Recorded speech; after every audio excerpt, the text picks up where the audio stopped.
Welcome to another episode of Game Tactical Tuesday. I'm Justin Myers, joined by my co-host with the most, Drew Swirsky. Good Tell him what's good, morning, Drew. Justin. How are you? I am fantastic, Drew. Who are we talking to today? What's the Oh, topic? I love presentations and when people do the same thing every time as a coach, right? When they find out what works and then they stick to it. Megan is here to go over her listing presentation and the things she does. And I mean, I've been up super early, excited for this one. So let's get this thing going. I love it. And Megan was just talking about what she's looking forward to. She talked about some changes in her life, and she said, I love helping people navigate shifts. And I can't think of anything more appropriate because so often in the listing consultation, Megan, right? We are talking about shifts. People are always moving in any market because people's lives are always changing, regardless of the market. So if we can consult with those people and present ourselves, right, as a trusted advisor during those shifts, everything unlocks. And you're one of the best at doing this. Well, thank you. I appreciate that. I love it. It's a pretty big deal when you're helping people shift chapters. I talk about that a lot. We all go through chapters of life, and when you're helping somebody move, it's the most stressful thing. Typically, and it's not easy. I moved a couple of years ago, and I wasn't even planning on it. It was super emotional for me. In fact, I got like, I don't know, it was like a couple 100,000 views and thousands of comments when I got a little emotional in my move, and decided to post that. So it's something like a huge responsibility we have as an agent to really hold their hand and make sure that they are educated on their options and guide them through this shift of life into their next home. It can be very exciting. Even an exciting shift and move is stressful for people. But then you have the people, divorce, death, things that aren't as glamorous. That it's even more important to just make sure that we're kind of there for them. So my intention today is to help people, realtors, kind of know how to be a really good consultant and advisor to those, um, people that are going through an emotional shift. I, Just a little bit I about love it. me. You hit on all my favorite things, right? And I know from experience, Megan is an experienced presenter. Get your Mhm. get your pen out, get ready to take notes. We're gonna have You're gonna want to watch the recording again because she's gonna pack like an hour's worth of content into 45 minutes. It's fantastic. But I love that before I let turn you loose, that you covered the most important thing, right? That letting people know it is totally normal. This is one of the most stressful things you're gonna do in life, right? Moving, selling, it's often accompanied by another super stressful job change, right? Someone's passed away, the kids are leaving the house, there's a divorce, or there's a family coming together and you're planning a wedding. We know that's stressful. Yeah, Right? all of it. I mean, it can be exciting and stressful, all the emotions. And so it's a very big deal and a very big job that we have when they're trusting us to make sure that we are guiding them.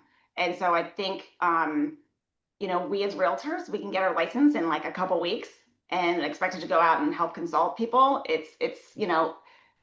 That's not what we learn. It took me years to understand, and I still, 21 years in, I'm learning things. I'm like, well, this is a new one to navigate and problem solve. So it does take a lot of problem solving skills. It takes a lot of listening, and it's not an easy career. It's not an easy job to guide somebody.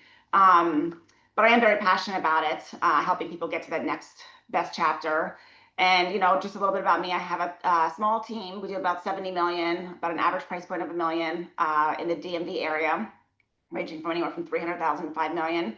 Um, and I love networking with other great agents and just negotiating to win contracts. I'm also passionate about that, of helping them understand how, on the buy side, how to win, but on the list side, how to maximize their price.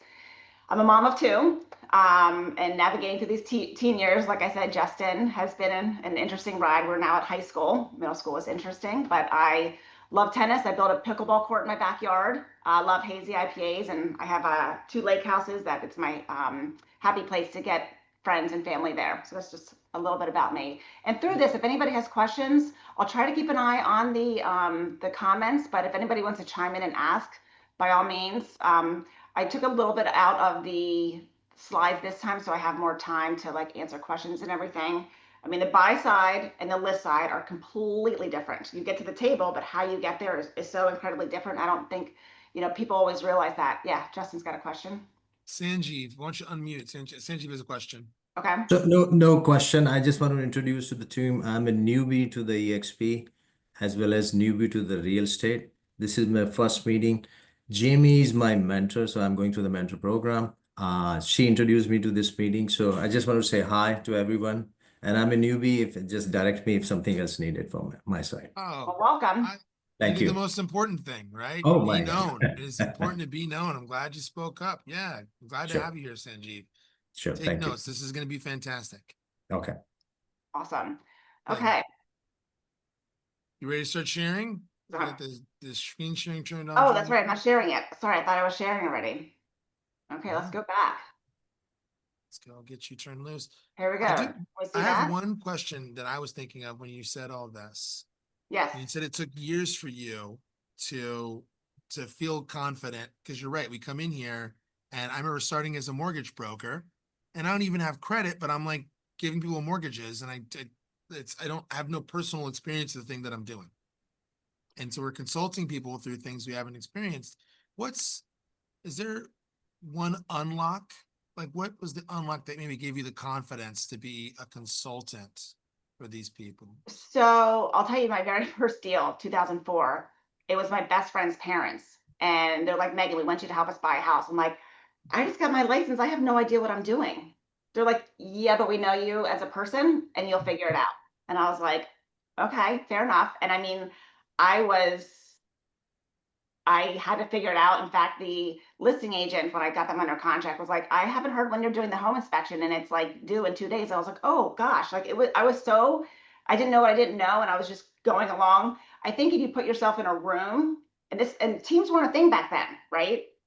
So when you Mhm. have a group and you have somebody that you can lean on that has been there and done that, like, so I love helping my agents when they get like, hey, Megan, I've got the situation. I'm like, ooh, let's problem solve it together. I've probably been through this.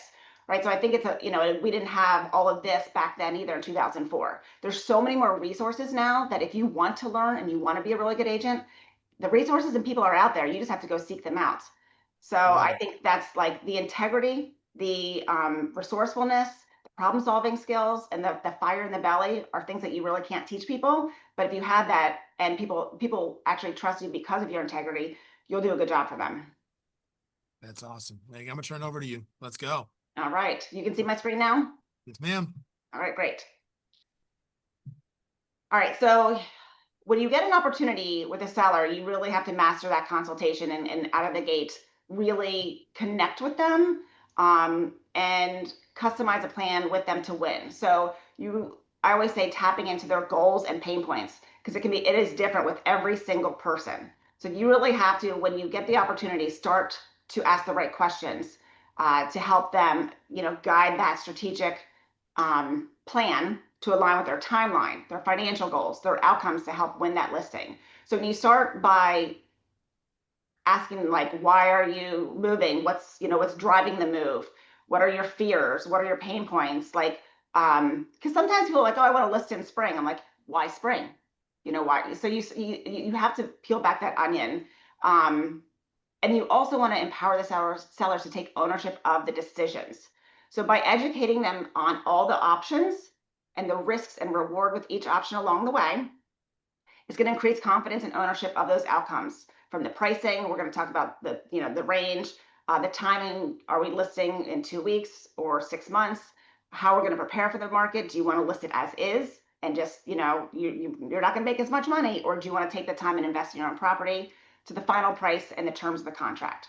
So there's a lot that goes into it, and so the more you can educate that seller and empower them, they're going to feel good and trusting you, and also, by the way, it takes off the responsibility off of your shoulders when things go different directions. When you're educating them on all the options, then they also have that ownership in it. I love that because we owe them obedience. That's one of the 7 duties, right, of an agent. You owe your client obedience. So having them take ownership of the decisions, and I'm here to facilitate the decisions. That's great. That's So genius. what I always say to people is, all sellers, is I said, listen, you guys are the decision makers. I'm your consultant. I'm not going to tell you exactly what to do because what you might do might be very different than another seller. So I'm a consultant, not the decision maker. That is you. So I'm just going to tell you the pros and cons to each option, right? And then that way, they are taking that ownership. Because sometimes we as realtors get too much blame or too much credit, right? And we need to empower them to make decisions that feel good, and then whatever outcomes they're not surprised by either. So when you get an opportunity, I mean, speed to lead, every minute counts. Like literally, we've had deals, and I'm sure some of you on here, like if you had not responded within a couple of minutes, you would have lost that opportunity to help that person.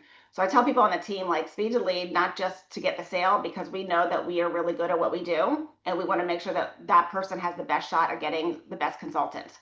And if you can't connect to them, we say, call, email, text. I'm sure you all do that too.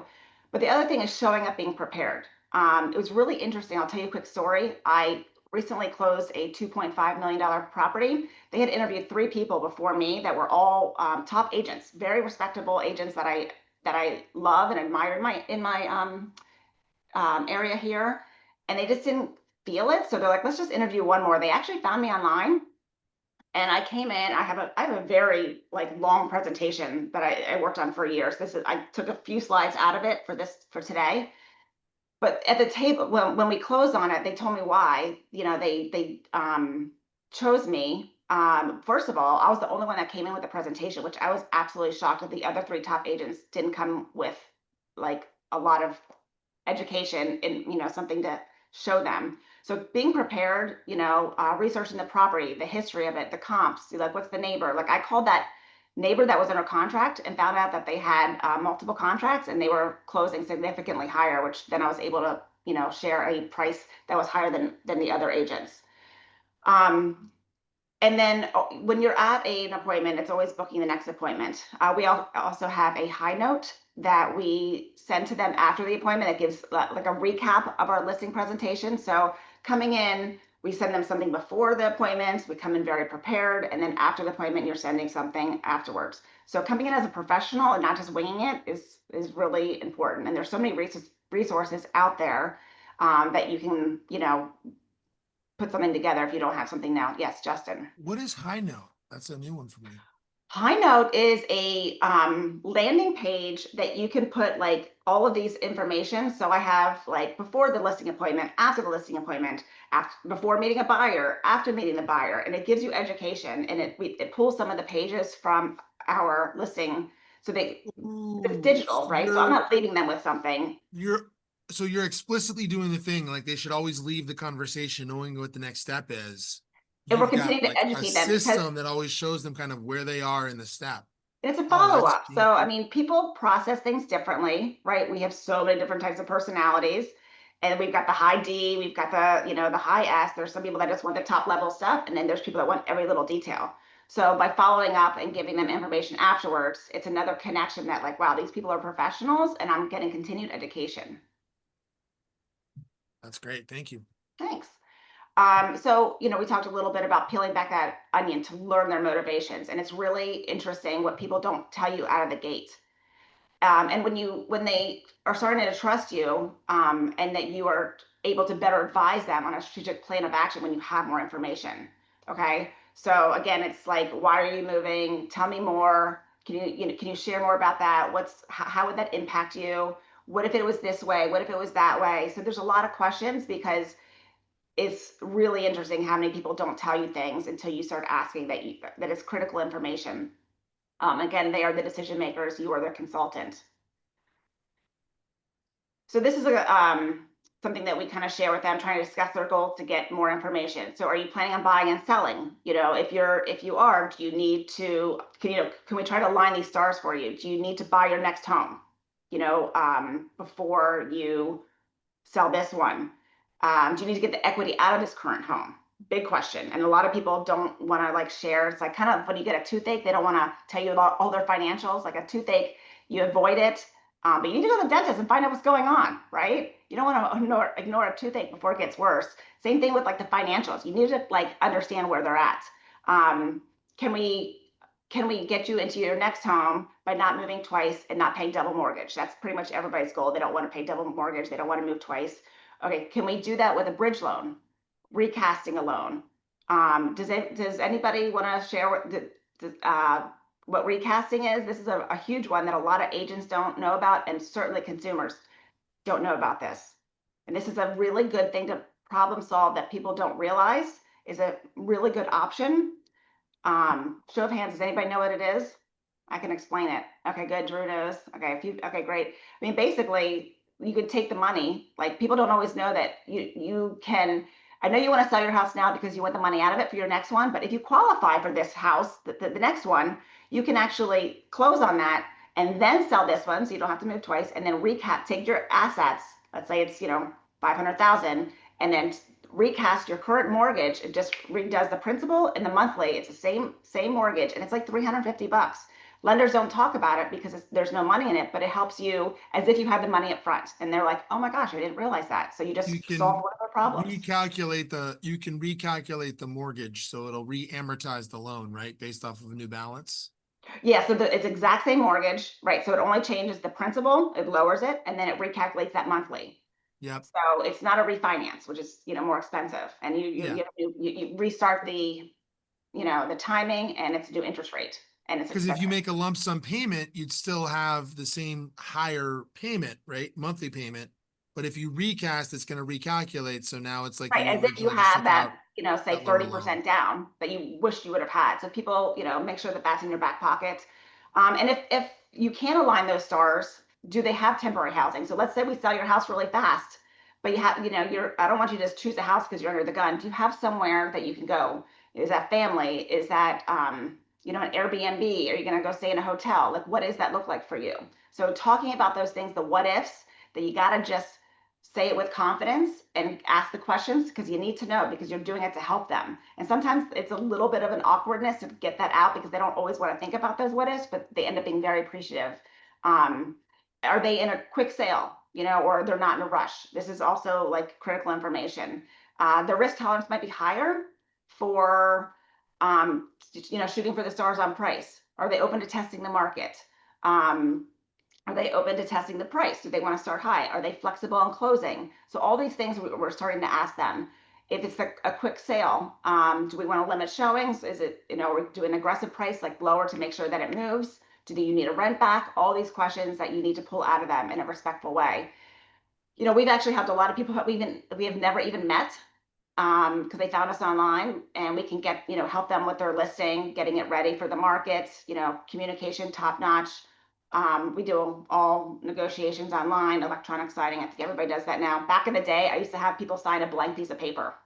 This is before DocuSign and DigiSign, and I would just scan it into a fax that would then come to my computer, and I would drag and drop it into the contracts, and then send it for their approval. But the electronic signing makes things a lot more streamlined. And then also working with trusted professionals to get their home ready for the market. So like, I have contractors that I've been using for over 15 years. So that's a huge value add for somebody that it's like, I don't know who I can, like, change out light fixtures and paint and do yard work and things like that. So coming with a book of contractors is a really big benefit to people. And if you don't have them, then you should be talking to agents that you trust that is willing to share. So be resourceful. Okay, so then as you're getting more information, you let them know there's options. Do you want to sell as it is, right? Or do you want to, on the whole other side, make it like an investment? You're going to put money and time into it. Or do you want to go somewhere in the middle where it's the best bang for your buck on fixes? So you need to have these options, and understand where they're at financially. Can they do this? Emotionally, can they do this? Time-wise, can they do this, right? And how much of it can you take off of their plate? So there's some people that are like, listen, I don't care about every last penny. I just want less pain of selling this. I need it to sell fast. I want the easy button, and I don't need every last penny, but like less cash is fine. The downside is you're going to make less money, as long as you understand that. It could increase the risk of sitting on the market if it doesn't show as well, and you might get less offers. I'm going to go all the way to the right, like an investment. So when we try to make the properties look really good, because you get one shot at first impressions online, and then another first shot as in person, where we want to pull on the heartstrings. So when you make it show really well and you improve the property, it's going to sell faster. Typically, more buyers are going to be interested. There's less risk of issues of avoiding because they don't feel it anymore. They find inspection issues, higher net in your pocket. The downside is that you do need cash on hand. One second. Longer prep needed to get it, ready for the market. It is time consuming. Justin, you've got a question. I do, and just I love this because we're covering a lot of ground, which is basically I was sharing like we're moving in space. You can go in any direction, so you have to like up. It's like being underwater, like what's up, what's down. So I have to show them where they are and show them where they're going, and then we can give a plan, right? Because you can do anything. Are you finding, generally speaking, because you've been in this 20 years, so you've seen different markets. So I know the DMV market is still unusually hot, Yeah. but some people here are in a market where we've got declining prices or we have extended days on inventory. Is that changing this conversation? Is Not it at all. necessary to do more on the home? Not at refurb? all. I mean, actually, Okay. even more so than if you're in a declining market and you have more inventory, it's even more important to educate the seller that if you have, and this is what I did in 2008, where I'm like, okay, you've got 20 people, 20 neighbors selling right now, and Yep. there's been one buyer in the last 2 months. How are you going to grab that next buyer? So Right? you got to be number one, right? Yeah, and so it's price, presentation, or patience, right? So if you are and you again you get one first shot. The seller holds the power within the first 7 to 10 days. That's it. Okay, so that's when all the buyers that are coming that are in the market now are going to Mm-hmm. see your property. So do you want those best buyers that have been looking and like waiting and waiting? Because it's not fun for people to keep waiting for the right house. They don't want to look forever. So you have that first 10 days to target all of those buyers. And then after that, you got the wishy-washy ones for the next like week or two. And then you're waiting on new buyers coming into the market and they are not in a rush. They just started their search. They got to see everything. So like I try to educate them. Let's go out with a bang. Gotcha. It's a harder job for me to tell you to do all these things. It's more work for me. It's more work for you. It's money and time. But I take my job seriously to try to like listen to what your goals are and help you achieve them. Awesome. So It's easier as a realtor to come in like, oh, it's fine. Let's just list it like this. It's easy. That's what you want to hear. But is it going to result you in the results that you want? Usually not. You want to increase your chances. I'll tell you, a lot of people choose this middle ground. Where's the best? Tell me where I can put the least amount of money for the biggest impact. So that way, at least it does sell faster. We've got more buyers interested. It was money well spent. Lower days the market, increase the net in your pocket. mhm. It does again require cash needed and some time to prepare. So I mean, I've had people that like completely renovated their kitchen and bathrooms to make this property. Like I had one that it was her mom's house. It was completely straight out of the 70s. And we spent months helping her renovate the whole property. And she made a lot of money on it. Awesome. Okay, so educate them on this process. They need to understand it's not just, we're going to come and take pictures and throw it on the internet and here we go and it's sold. It doesn't happen. It's not that easy. There's a lot that happens before actually getting it to look this way. So how is a sausage made? Nobody likes to see that, like, the ickiness. But I always tell them painting. Like if hopefully they didn't just paint this like crazy color. But we want to choose today's colors. We want light fixtures. It's, jewelry on a woman that can, a shiny gold screams 70s, where the brushed gold modern is very different, right? So that's an easy thing. We go through and look for repairs. I have found so many things. I'm like, oh, what's happening up here in the ceiling? They're like, oh my God, I had no idea. So you got to like be the home inspector as you go through a property and start pointing out things that a buyer might see. And it's like oh, that happened like 20 years ago. We fixed it. We just never like changed the drywall. Okay, well, the buyer's not going to know that. It'll freak them out that you've got a water problem. Landscaping, staging. You want it to be warm and welcoming as you come in. Staging. A vacant property is not warm and fuzzy, and it's really hard to market online. So we really wanted to make it feel like a home because, again, we're going to pull on people's heartstrings and then their wallets, right? Because this is an emotional decision for buyers. And just talk to them about the benefits and the cost of staging. So for us, what we do is we say stagers get paid up front, and then we get paid when it actually sells. But what we'll do is we rebate 50% of the staging costs from our commissions at closing as a credit. So we're invested in it. So actually we will make more money if you don't stage, but we know that it works. But the stagers, we're a rare case that we don't get paid until the job is done and the house is sold. But contractors get paid up front, stagers get paid up front. I don't know, everybody does their business different. There's some people that will include staging in their services. There's some people that will pay for it themselves. I want them to have skin in the game, right? That this is a partnership. We are working together here. Like, I'm spending a lot of money on my marketing. You're going to spend a little bit of money on your improving your home so it looks better.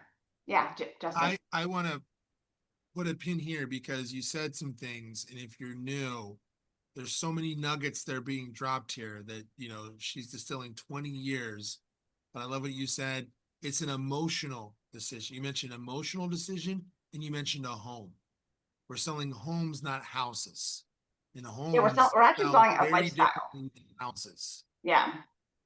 Yeah. So we did talk about, you know, the benefits of improving the property and the importance of a first impression. 80% of buyers are going to see in that first week or two, which is why I was saying how critical it is to make sure we go out with a bang. And you don't get second first impressions. People will feel it or they don't. You know, usually make a decision within 90 seconds of entering a home, whether it feels right to them. So, you know, we want to target those best buyers. So this is some like how to get that wow factor. This is a couple examples of some previous listings that we have.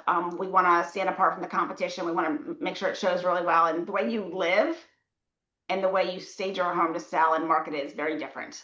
And we want to help the buyers envision themselves in the home so it does sell faster and net and money in the seller's pocket. So you can just see from these like 3 homes that we sold how critical it could be. Imagine me coming in and just taking pictures from my cell phone and like having it present like this, and you know, this very personal, you know, orangish red in comparison to getting it light and bright. I say light sells and clutter eats equity.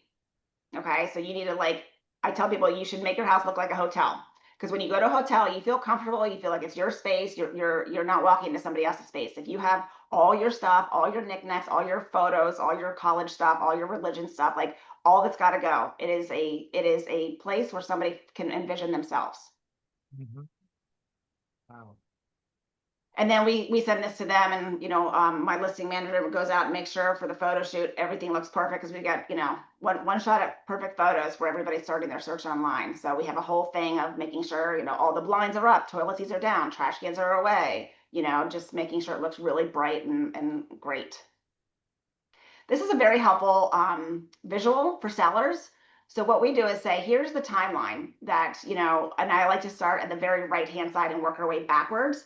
So this is the first weekend on the market. So we typically will list as active on a Thursday, and showings will begin on MLS. We actually have an open house that first Thursday, the first day in the market. And then through the weekend as well. So our goal is to get as many buyers in this first 4 days as possible, because those are likely going to be the very best buyers that have been in the market for a while looking, and your new listing is hot, and we want to have the best shot of competing. Before that, we're going to have a coming soon. So it's like a you know, movie. It just doesn't show up in theaters. It's coming to a coming attraction to a theater near you. We want to let people know that it's coming after we have finalized the marketing, after the photos are back in, after it's been staged. And before stage, we want to make sure it's professionally cleaned. And then this finalizing and prepping and decluttering the home, that can take 2 days, 2 weeks, 2 months, just depends upon the person, right? So this is where we start having that conversation. What is your house? Megan, How much time we need? Yeah. can I double click on this real fast? Oh, sure. This is so important. And there's a lot of high Ds in the room. And there's a lot of clients who are like, I want it on the market like now, right? And it is so important, especially if you're newer, to hear this. You've got to slow them down to speed them up, because sometimes people want to rush to get on the market, and all you're doing is a complete disservice to the other side. So you got to do it right. And when you do it right, you help them make more money. Do you want to speak to that at all, Megan? Like, have you experienced that with? Oh, all the time. Yeah. Yeah. So again, it comes back to the education and options. Yeah, we can get on the market next week, but you know, am I doing my best job to present your property the best? No. So let's go back to the timing. Why do you want it next week? It always goes back to the why. Like, okay, and people just don't understand sometimes that it does take us time to prepare it properly. Because sometimes we're like, oh, like, you know, I want it on market by this. I'm like, well, let's go back to this. Remember this timeline? We need our time too, to make sure we're doing our best job for you. It just doesn't happen overnight, right? So I always just say, do you want to make more money? They're like, yes. yeah, I that's want a to get good more. one. I'm like, cool. Then we need to do this right, So in order to get the most eyeballs, because those first 10 days, like you said, Yep. is the most important piece. Like, we only get one shot to do it right. Yes. So let's do it right. And they're like, And again, I'll tell them like, it's easier for me if I just list your place like that. You realize that. Like, so like we want to make sure that we are helping you. And it's going to take more time and energy on both of our parts. Now, if you don't care about like, making more money, and if you don't mind that your property sits in the market and you have showings for weeks or months, then we can talk about just throwing it on the market. But just don't blame me when it sits, okay? So, and Yeah, that's okay I to love say, it. right? Okay, so after the appointment, have you booked that next appointment before you leave? So what is the next steps? Okay, great meeting you. Okay, I'm going to follow up. Why don't we book it right now so that we can go over the paperwork and whatever it is that you've talked about. And again, sending them that thank you email and summarizing those next steps. And again, we use a high note that highlights a lot of these things to educate them. We also have we implemented hold on before I go there. We implemented a jot form that we have before the listing, so we get information, because we actually want them to do a little bit of work to feel like engaged with us, as well as getting prepared mentally that there's going to be some work involved. So we have a questionnaire that we send them before our listing appointment, and then we have a questionnaire afterwards when we're preparing for the market. So we get critical information about their property, and so it also helps us get the information that we need and makes them do a little bit of work. So it's a partnership again.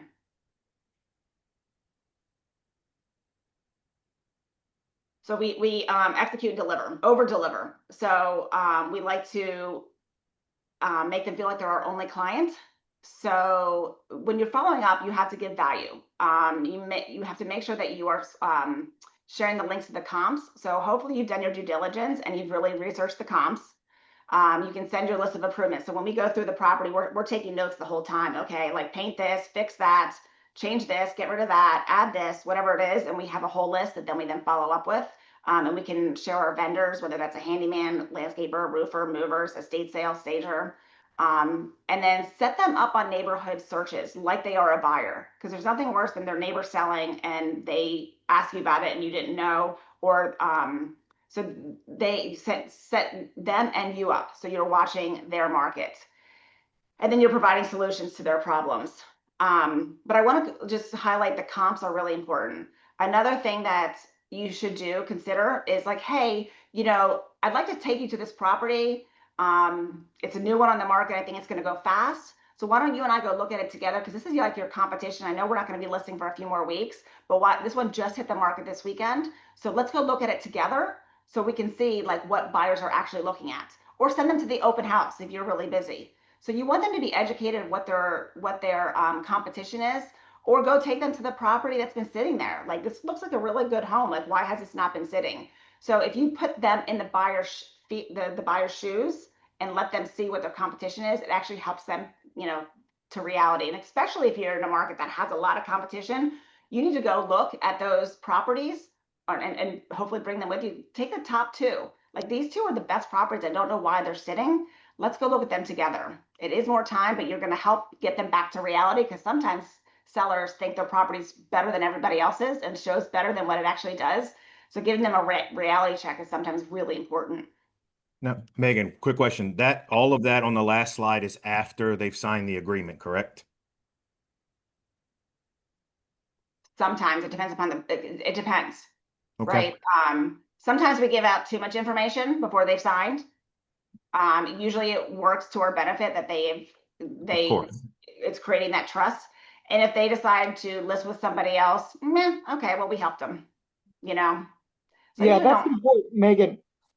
I feel the same way. We want to show a lot of value. If they show us who they are by stealing all our shit, right? Karma Then works they showed out. you who they Yeah, right? I really believe in karma and good things, and like you just got to put out good stuff to the world, and it shows up in different ways sometimes, I agree. I love that. Okay, so just a couple examples. Everybody's story is different, and expect it all to change, because what's somebody's one story it's very different for somebody else. We had a client, Chris. It took months for the home to prep. It was a lot of stuff in there, a lot of nothing had been done for a long time, and we got an amazing price, and it didn't appraise. So that is another thing, is educating them for the what ifs. So as you're going through the process, you kind of, this comes with experience, or getting mentorship from somebody with the experience of like, okay, listen, we got a really good price and there's a chance it might not appraise. So be prepared that we might have to renegotiate, or I'm going to try to, eliminate that appraisal contingency. We had an older couple, Jack and Dorothy. They had been coming to our open house, like we called them our groupies, for 5 years. No joke. They called me one day and said, hey, can you come by? We need to sell our house. We're buying a retirement condo that we're closing on in 2 months, and we need the money out of this house. I was like, 2 months? Like, you need the money out and you're closing in 2 months? So we went there, and it was straight out of like 1970s. And they're like, listen, we see how you show your properties, you stage them, you paint, you make them look so good, but we can't do that. She's suffering from cancer. We don't want to be out of the house, and we know that you probably don't want to hire us as clients. And I was like, oh my gosh, Jack, Dorothy, like, no, we don't have to go that route. Let's talk about what works for you. So when they told us they couldn't be out of the house, I was like, oh my gosh, and they can't do anything. I'm like, can you at least put your personal photos away? And can you give us 3 hours a day for 3 days? And we'll get it sold, but you have to understand that you're not going to make as much money had you done all the things that we recommend. They're like, we don't care about the money. We need convenience. We need less stress. I was like, okay, 3 hours a day. And it was I had to like come up with this, but basically I blocked the entire showings and only left those 3 hours a day. So agents started booking in those 3 times. And then I added in open houses the same time. So then we had the public, and like we had like 50 some people through in those 9 hours and got it sold. Another woman, Susan, like out of the gate, we had a really good contract. And I said to her, I think we'll probably end up with more contracts, because you did a really good job preparing it. It looks great, and we have a lot more showings.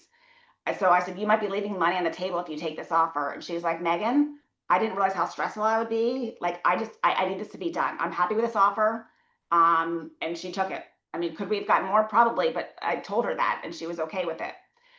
Another story, 3 sisters. I sold their parents' house. They had passed, and so the 3 daughters, grown daughters, were the heirs. And we got 2 contracts. One was for 1.2 list price to live in it, and then we had a 1.35, which is usually reverse of this, but they wanted to tear it down. And the sisters felt really bad for the neighbors, and they felt really funny about the house being torn down. But then I was like, well, each of you could go buy yourself a new car, right? And they're like, oh, actually, I do need a new car. So it's just like, kind of like helping them through. If they chose the 1.2 because they didn't want it torn down, that's their decision. But, just kind of like helping them understand. And there's so many stories like this that are all so different. It's fascinating. Okay, so this is a really important sheet. And this is kind of like what stands Megan, apart one agent from the next. So go ahead and take Christina a just raised screenshot. her hand. What's that? I think Christina just raised her hand on the last Oh, one. okay, I'll go back. Do you have a question, Christina? Yeah, sorry, didn't want to interrupt. I could ask this at the end, but I was curious, Megan, when you do go and with into the appointments with your presentation, do you also talk about list price, or maybe you're getting to that? So sorry if I jumped the gun. Really good question. And actually, I don't even think I have that in this presentation. No. Well, so I bring them the comps, and we go over. We have all the comps. We have the map. We can zoom in. We can show them the differences between square footage percentages, your lot size. And so what I'll say is, like, there's a range always, but, do you want to shoot for the stars? Do you want to make sure it moves, or do you want that sweet spot that can go up or down based upon demand? Because I'll tell you, a list price is a starting point, right? It can go up or down depending on how much interest you have. If you shoot for the stars and go for a high price, the reward is that you can get a premium on your property if somebody's willing to pay. The risk is that if it sits there and then we got to do a price drop, you're going to start getting lowball offers. If you go low, the risk is that you can leave money on the table if you only have one buyer and it's hard to get it up. The reward is that it should move fast and hopefully multiple contracts. Okay. So, Okay. And I say, where are you in that range? Where do you see yourself? Okay. So I'm getting a mental, like, oh gosh, I can't have it sit. Like, I don't want people in my house for weeks or months. And then I have other people say like, I don't, I'm moving it anyhow. Let's shoot for the stars. And if I have to do a price drop later, I will. So again, you're like, so fast forward, when whatever happens, they're not surprised. So when we were talking about a price drop, remember when I gave you the range and you chose on the higher side? Unfortunately now we're, 45 days out and it's still sitting and we haven't got any contracts. So therefore, it's either presentation, price, or patience. And so I think, we talked about the price originally. And so we shot for the stars and now it's time for the price reduction, like we talked about from the very beginning. So they're not like shocked, right? Yeah. But I also say, I don't come in here knowing a price because I haven't even seen your house. So how am I supposed to come in here and give you a price? I think any realtor that comes in and tells you what the price is without seeing your home is kind of making it up. So I have an idea in my head, but what I really want to do is go back and really compare. And we'd like to take a video of your property so we can, because I see a lot of property, so it's helpful to remember. And real estate changes every single day. New properties hit the market as active, things close at different prices. So we have to constantly be watching, and what your property is today might be different than 2 months or 3 months when we go active. If all of a sudden you go from 1 neighbor selling to 10 neighbors selling, that's different, right? So we look at the supply demand that changes every day. So no, I don't have a price for you today. I have something in my head, but like I take my job seriously and I want to go back and analyze the data now that I've seen your property. Mm-hmm. People are actually really respect that. Sometimes they're like, well, just give me an idea. I'm like, I can pull it out of the air if you'd like me to, but then you're going to hold me to it. So let me do my job and get back to you. And I love that. And guess what? What I'm telling you today, we're also going to reevaluate a week before we list, because again, like we got to see like what's happening in the market because it changes every day. So we might decide to push it up. We might decide to push it down because the market has shifted a little bit. That's awesome. Thank you. That's really Also, helpful. that's a really good question. So I'm glad that you brought that up. Thank you. Okay. Really important. So once we have a contract received, Mr. Seller, we want to get you the most favorable price and terms. One of the first things we do is, who are we working with on the other side? What's that buyer agent like? So we do what I call a CRA, comparative realtor analysis. We look for their past sales trends. So are they, a new agent? That's so new agents are a little flighty and they don't necessarily know how to manage their emotional buyers that are like this. So I can kind of strong arm them but I also can help guide them and educate them. And I want to work with them. So if I know that they're newer, I'm going to actually help them, educate them. Like, oh, the radon came in high. That's just $1,000 fix, and that there's radon all over our area, and that's it's a very easy fix, because there are some consumers and agents that just aren't that educated if they're newer. Or are they a very seasoned agent that they love to negotiate and they average 96% of list price? Or are they our favorite is a seasoned agent that has all their buyers paying 100% or more. So they just want the deal done. And so it's some psychology into what they might be advising the buyer. Okay, so this is a really important thing that every realtor should be doing, is getting that insight, because all of us realtors do it differently. There's no handbook for us being a listing agent or a buyer agent. So getting that is really helpful. I also tell them I've worked with hundreds of agents, and I often know who's a pain in the ass and who's a pleasure. And that can be a difference between two contracts. And it recently happened to me. I had somebody that presented a really nice offer out of the gates. I said, thank you. We're just going to hold. We wanted to go through the weekend. They were so patient. Another one came in and gave us a 3-hour deadline at a 6 p.m., gave us a 9 p.m. deadline. And I was like, are you freaking kidding me? I'm like, we said, thank you, but no, we're going to let it go. And then they did it again on a Sunday when we had a Monday deadline. And I just knew they were actually the best contract too.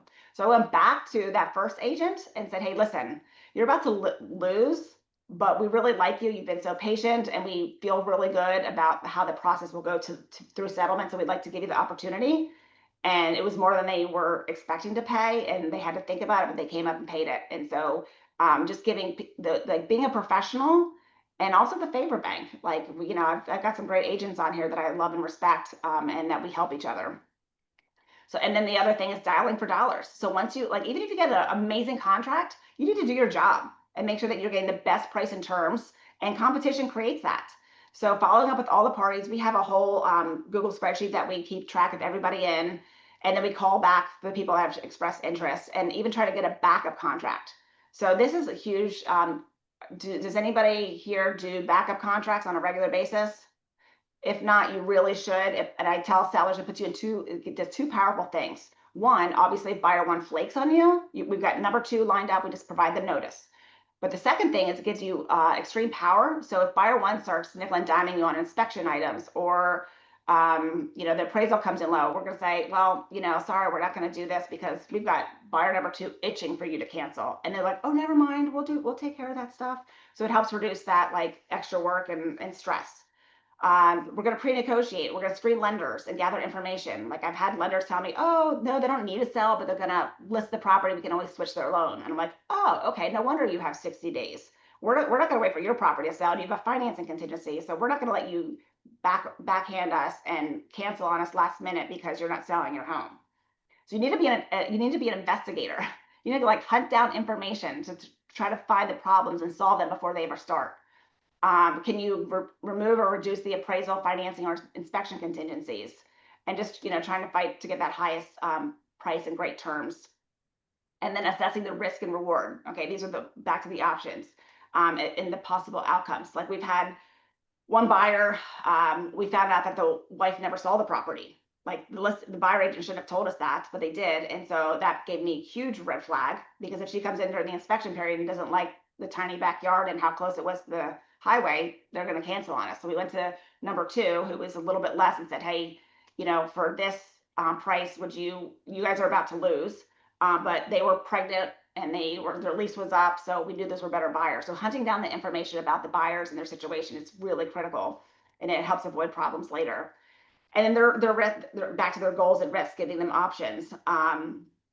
And just trying to, avoid renegotiations. And then just tell them, you'll keep information confidential, never throw them under the bus, and you're going to communicate throughout the process. Before I go on, any questions with this? Because this is like what every agent should be doing, but a lot of them just don't know or aren't doing this, like critical information and consulting to the sellers.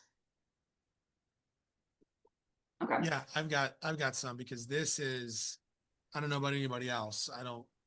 This is like I certainly am not doing all of this, and this is a master class. This is what separates, right? So, and when you do all this Class. information, when you do this, it creates trust, and most of our business comes from referrals, or people that were from our reviews. And so it's a lot better to have people reach out to us and ask for our help versus chasing, online leads down, right? Better quality leads and less, better use of your time. This is an example of our feedback tracker. So as they're coming in, we list everything. So the ones in light green show some interest. The ones in dark green are the ones that have actually submitted contracts. And if there's anything that this is actually the one from years ago where the wife hadn't seen it. She was out of town and wasn't able to see it. So it was a little bit of a red flag to us. So we highlight this and we share this with our clients so they can see firsthand, because there's nothing worse for a seller that you have 20 showings and you're like, I have no idea what do they like. So firsthand, and then we're also not the bad guys by giving the bad feedback. It's directly from the buyer agent. Yeah, Christina, you got a question?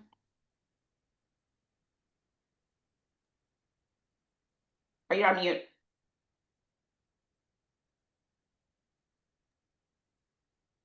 Sorry, the slide right before that, do you show that too? Is that included in your presentation? It sure is. This is Okay. why are we different? Okay. We listing agents are not all the same. There is no handbook for us. It's crazy in our industry, right?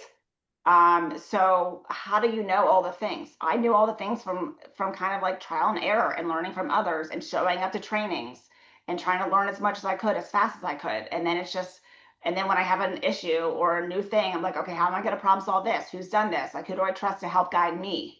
Right. And now I get to guide other people. I heard a phrase a long time ago, Megan. I think it's gonna I see you doing it, which is anything that you do more than once should be a system. Yeah.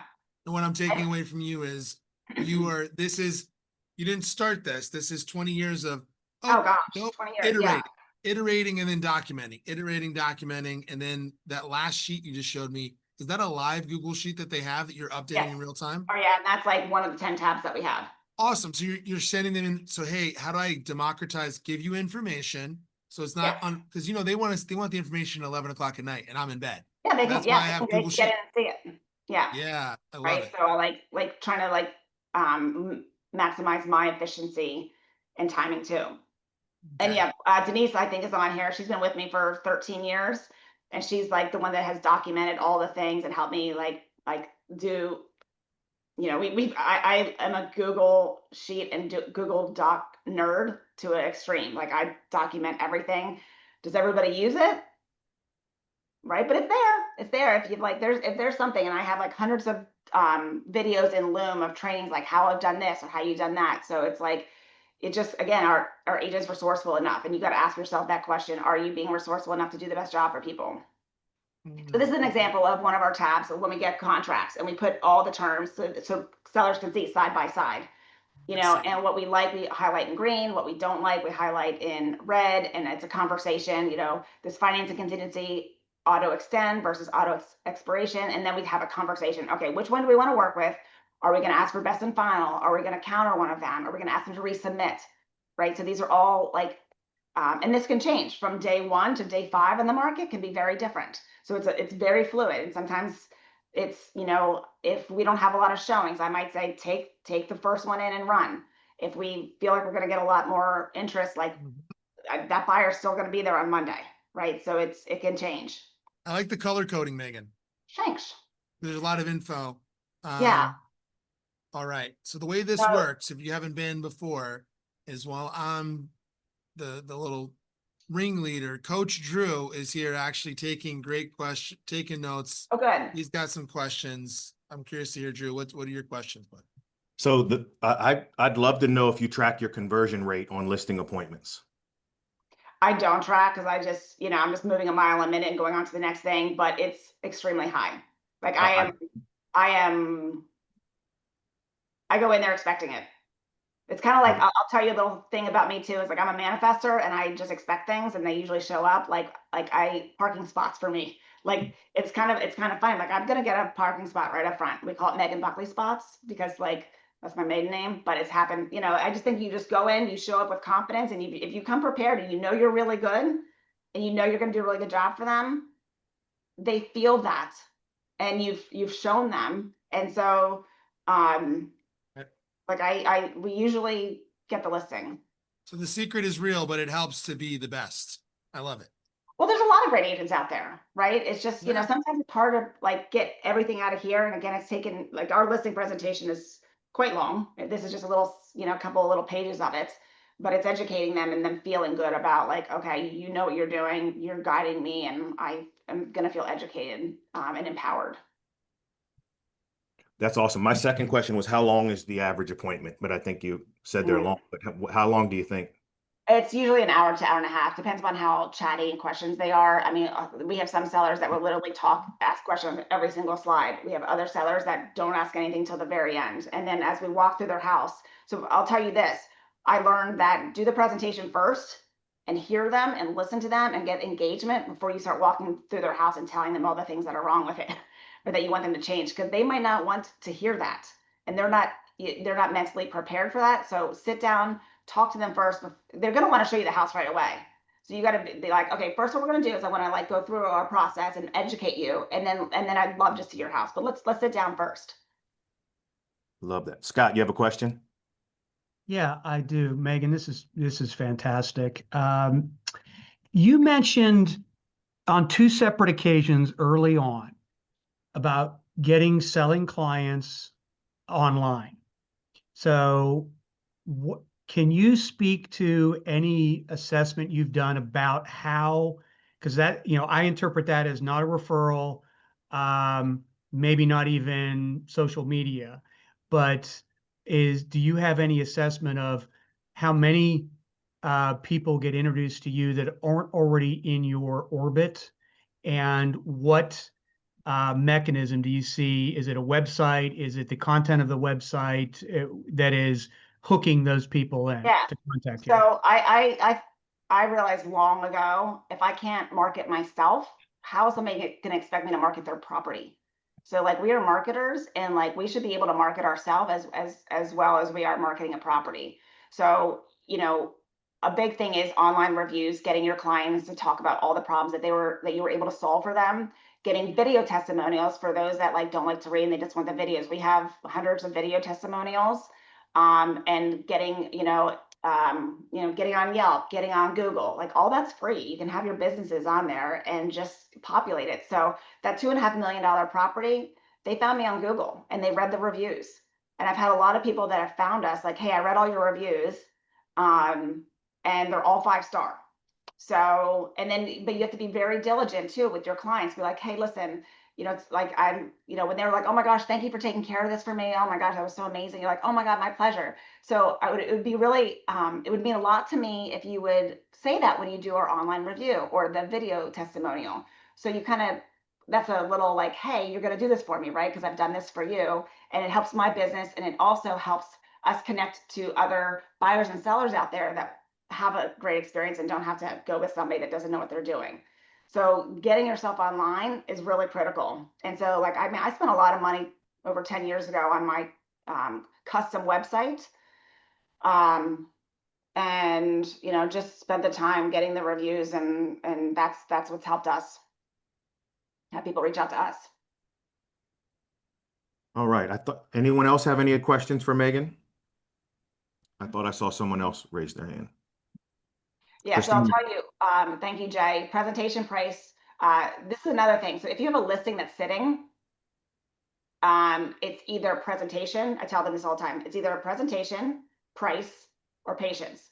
So because if it's been on the market and we've had 50 showings, then it's, you know, either price or presentation, and we help you present it properly, so it's not that. So do you want to be patient or you want to drop the price? And I just had this conversation. We took over a listing that was sitting for a year, which is not my, like, I don't love taking dead listings, but I had this conversation. I'm like, we can be patient. She's like, I'm done being patient. Let's drop the 50K. I'm like, all right, well, this should make it move. So, and we don't usually have listings that sit. They usually, I would say 90% of our listings sell within the first 10 days.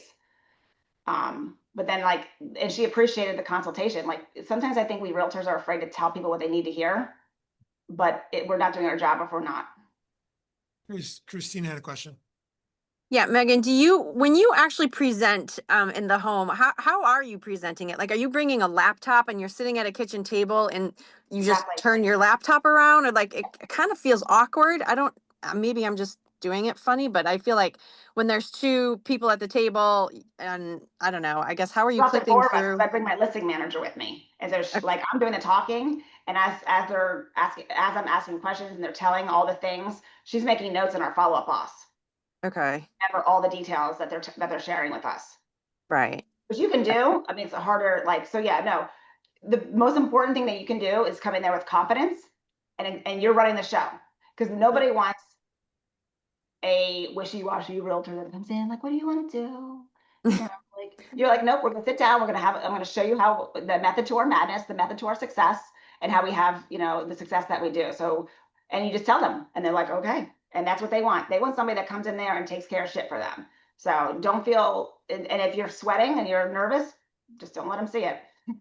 Christina, that could come down to maybe are you sitting across from people rather than catty corner or beside them?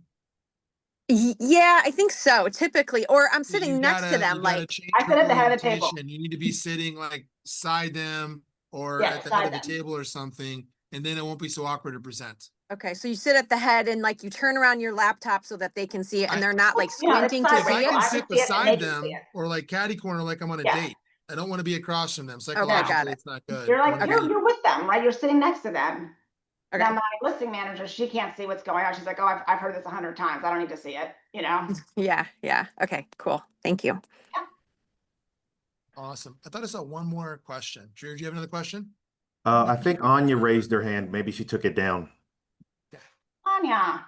Yeah, I took it down. Megan, you kind of answered the question about, properties that are maybe the clients don't take all of our advice of what should be done, or say, you know what, I don't want to stage, and then the property sits on the market. So I guess what kind of conversations are you having after, the property doesn't go, after the first So it's a 2 lot weeks or easier 10 days? conversation to have when you educated them on the beginning and then they chose not to do it. Mhm, Then mhm. when that happens, you're like, remember at the beginning when we talked about all the options and like how I really tried to get you to stage it and so it showed better, and the possibility that it would take longer. Unfortunately, that's where we're at now. So here Mhm. are your options now. We can, be patient, we can present it better and remarket it, or you can drop the price. Which of those three do you want to do? Mhm.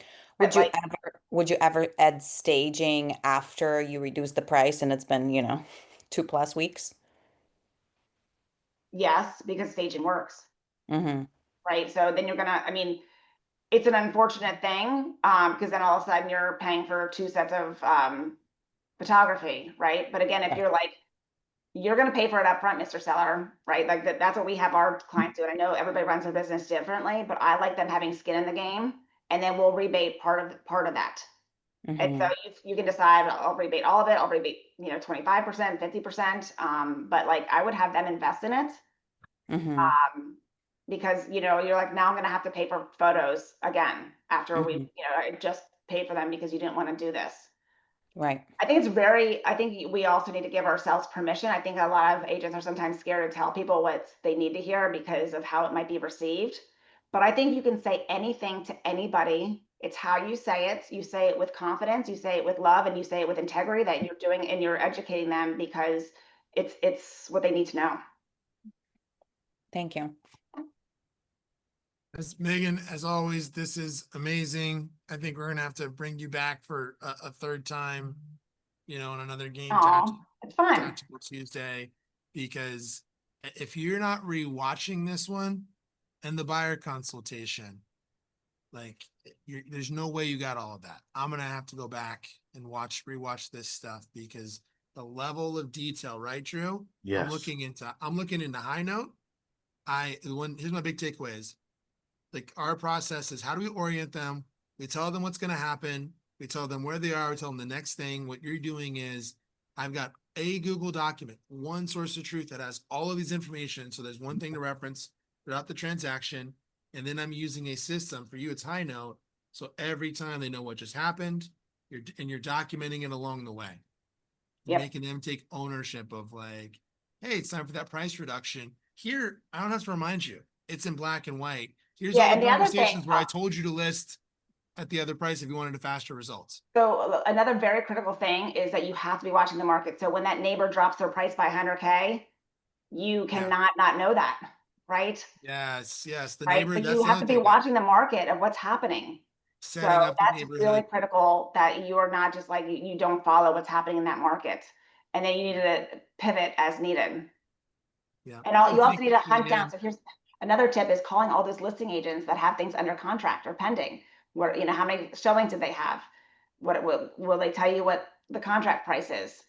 You know what's funny, Megan, is I called somebody to get some advice that I know on a listing that I'm taking. And then we had breakfast yesterday, and now we're in conversation about maybe making a change, making in the future. It's a guy I respect with a big team. So I was like, hey, walk me through how the heck you got 375,000 for a mobile home. Oh my And it gosh. appraised. Like what is, and he walked me through it all. He told me exactly what would happen in the market. Give me some good insight. This is amazing. I want to be Oh, respectful thank of you. folks' Thanks for time. having me. It is This was awesome. 9:30. Thank you. Yes. Welcome. Appreciate you. Thank you for coming. Thank you for pouring in. Julianne dropped the link. Gain Tactical Tuesday. If you go to the website, gaintacticaltuesday.com, share this with everybody. This is totally free. We want to improve the industry, but you can find the past recordings. So you can go right in there and click on that link, and it'll take you to YouTube of, You Christina. dropped in my the buyer presentation. Was this my last one?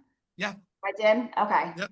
So that's on there. That link is on there too. It's uploaded on YouTube. It's on the YouTube channel. So like, but yeah, anybody that you are trying to tell this about, if you just send them the link, they can find all 27 or whatever that we've done so far. All right. Awesome. Julianne.